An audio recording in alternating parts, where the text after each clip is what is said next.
विख्यात राजा शेषनाग की चर्चा करूंगा कि ये शेषनाग कौन थे, कहां के राजा थे, क्या नाम था उनके लड़के का, कब इनका शासन था भारत में। राजा शेषनाग, तो शेषनाग में नाग जुड़ा है, इसलिए जाहिर सी बात है कि शेषनाग नाग वंश के राजा थे। और शेषनाग का जो समय है वह 110 ईसा पूर्व है। 110 ईसा पूर्व में राजा शेषनाग ने विदिशा में नाग वंश की स्थापना की थी। 20 सालों तक उनका शासन रहा और 90 ईसा पूर्व में राजा शेषनाग की मृत्यु हुई, अर्थात 20 साल तक उनका शासन रहा। 90 ईसा पूर्व में जब शेषनाग की मृत्यु हुई तब उनके पुत्र और उनके उत्तराधिकारी राजा भोगिन का शासन आया। पूरी 5 पीढ़ी ने शासन किया विदिशा से। और यह जो मैं शेषनाग का इतिहास आप लोगों को बता रहा हूं, उसको अगर आपको देखना है तो आप अपने यहां एक इतिहासकार हुए काशी प्रसाद जायसवाल। काशी प्रसाद जायसवाल ने एक किताब लिखी है, इतिहास की किताब है, भारतवर्ष का अंधकार युगीन इतिहास, जिसको इतिहासकारों ने डार्क एज बताया है कि भाई इस समय कौन कौन से राजा हुए, कहां कहां से शासन किए, ये हम लोगों को पता नहीं चल सका है। उस डार्क एज पर काम करने का श्रेय केपी जायसवाल का है और उसका हिंदी अनुवाद रामचंद्र वर्मा ने किया है और वो नागरिक प्रचारणी सभा, वो काशी से प्रकाशित है।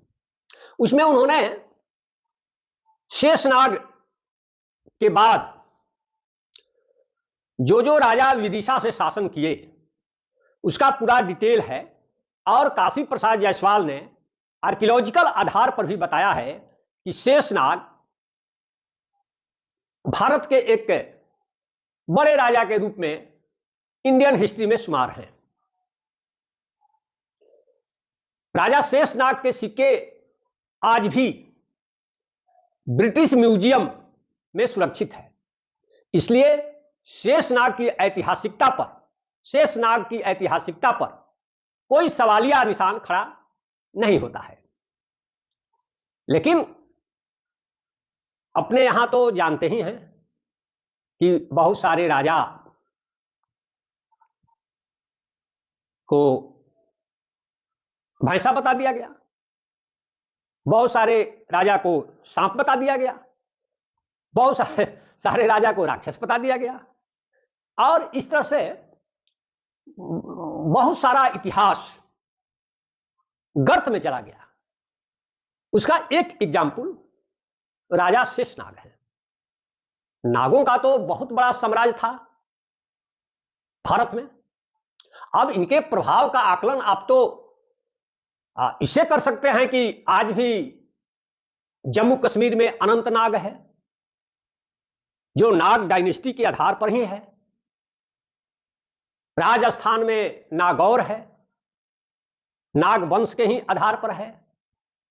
मध्य प्रदेश में नागदा है, नाग के ही आधार पर है। महाराष्ट्र में नागपुर है, नाग के ही आधार पर है।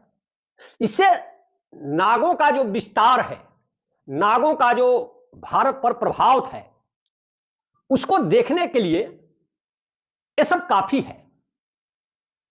अब शेषनाग के प्रभाव को तो हम लोग इस बात से आंक सकते हैं कि गीता में खुद भगवान कृष्ण ने कहा है कि मैं नागों में शेषनाग हूं। और रामायण की कथा में तो राम के छोटे भाई लक्ष्मण को शेषावतार माना ही गया है। जो भी हो, मैं ये कहना चाह रहा हूं कि राजा शेषनाग मिथक नहीं बल्कि यथार्थ है। और नाग का अर्थ हम लोग जो सर्प करते हैं ये इसका बाद का डेवलप रूप है। आप भदंत आनंद कौशल्यायन का यदि आपके पास शब्दकोश हो तो उसमें आप देख लीजिए, नाग का अर्थ यदि सर्प है तो नाग का अर्थ आदमी भी होता है, आदमी भी होता है। और आप तो इतिहासकारों के ऊपर डिपेंड है कि वह नाग का अर्थ सर्प लेता है या आदमी लेता है। लेकिन एक डायनेस्टी, इन वंशों को देखने से तो इतिहासकारों को इस भ्रम में नहीं रहना चाहिए कि नाग राजे जो थे वे सर्प नहीं थे, वरना वे सर्प रहते तो सिक्के कैसे जारी करते। नाग लिपि सभी लोग जानते हैं, तो क्या सर्पों की अपनी लिपि है? नाग भाषा सभी लोग जानते हैं, क्या सर्पों की अपनी अलग भाषा है? नाग कन्या जो अपने सौंदर्य के लिए साहित्य में विख्यात हैं, तो क्या वो सर्प की बेटियां हैं?